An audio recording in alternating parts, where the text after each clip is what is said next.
Kalau kau kembalikan yang kau curi, ya mungkin kita maafkan. Pernyataan Presiden Prabowo yang memaafkan koruptor jika mengembalikan uang hasil korupsi menuai kritik. Pegiat anti korupsi menilai wacana yang dilemparkan Prabowo justru menguntungkan para koruptor. Kita diskusi bahas ini. Saya dalam minggu-minggu ini, bulan-bulan ini, saya dalam rangka memberi, apa istilahnya itu? Memberi memberi kesempatan untuk tobat. Hai para koruptor atau yang merasa pernah mencuri dari rakyat, kalau kau kembalikan yang kau curi, ya mungkin kita maafkan. Tapi kembalikan dong. Nanti kita beri kesempatan cara mengembalikannya, bisa diam-diam supaya nggak ketahuan. Mengembalikan loh ya, tapi kembalikan. Mantan rival Prabowo saat Pilpres lalu, Ganjar Pranowo mempertanyakan pernyataan Prabowo. Ganjar bilang bagaimana cara memaafkan para koruptor. Apa ya Pak? Koruptor dimaafkan begitu. Bagaimana cara memaafkannya? Asal mengembalikan uang gitu kan, kalau kata Pak. Ada proses hukum ya. Proses Bagaimana hukum Anda mau memaafkan? artinya maaf itu setelah proses hukum selesai gitu ya Pak. Tidak, kalau maaf itu kan tidak bisa menjadi satu aturan kan. Siapa yang memaafkan? Kan yang adili bukan eksekutif.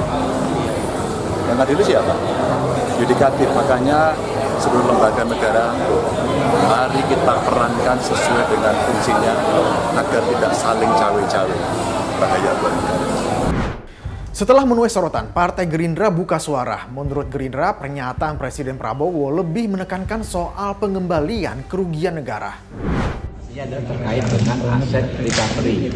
Jadi tujuan utama ya dalam pemberantasan korupsi itu adalah pada akhirnya adalah bagaimana maksimalisasi aset recovery, pengembalian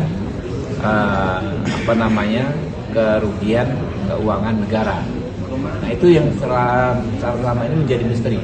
Dulu ya KPK dipuji-puji memang karena banyak melakukan OTT, tapi kritikannya banyak bahwa dari OTT tersebut barang buktinya kok cuma sedikit-sedikit katanya kan, cuma 50 juta, cuma 100 juta. Aset recovery-nya seperti apa? Nah, kemudian Kejaksaan Agung awal-awal dipuji. Ya, ada kasus tindak pidana korupsi dengan dugaan kerugian keuangan negara ratusan triliun, kan nggak begitu, Jiwasraya, kemudian apa yang juga Palma, ya, terus Timah. Tapi kemudian ketika persidangan digelar, masyarakat juga mempertanyakan kok sangat tidak relevan, ya, aset recovery, ya, pengembalian kekayaan negara dengan pada saat dideklar awal dengan saat akhir setelah persidangan. Ternyata yang disita ya kan ini cuma sedikit kan. Nah, menurut pegiat anti korupsi, pernyataan Prabowo yang memaafkan koruptor jika mengembalikan uang hasil korupsi merupakan sebuah kegagalan pemahaman undang-undang tindak pidana korupsi. Ada semacam kekeliruan dalam memahami bagaimana norma yang berkaitan dengan tindak pidana korupsi di dalam Undang-Undang 3199. Kalau kita baca baik-baik di pasal 4 itu kan disebutkan secara tegas ya bahwa pengembalian kerugian keuangan negara itu tidak kemudian menghapus tindak pidananya. Jadi kalau kemudian ada pernyataan dari Presiden akan mengampuni para koruptor sepanjang mereka bertobat dan mengembalikan kerugian keuangan negara itu pertanda bahwa ada semacam kegagalan pemahaman Presiden terhadap ketentuan di dalam Undang-Undang 3199 tentang tindak pidana korupsi itu, khususnya di pasal 4. Jadi tidak ada alasan kemudian mengampuni para koruptor kalau dia mengembalikan kerugian keuangan negaranya, karena bagaimanapun tindak pidana tetap harus diproses secara hukum, dan itu norma yang masih berlaku di dalam undang-undang kita. Itu pertama. Yang kedua, pernyataan Presiden ini kan sebenarnya saya pikir hanya sebatas tanda petik gimmick gitu ya.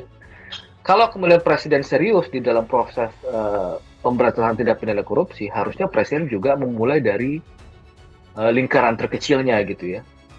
Bagaimana mungkin kemudian presiden dianggap serius di dalam pernyataannya, kalau toh di dalam komposisi kabinetnya saja, itu masih banyak ya mereka-mereka yang bermasalah secara hukum.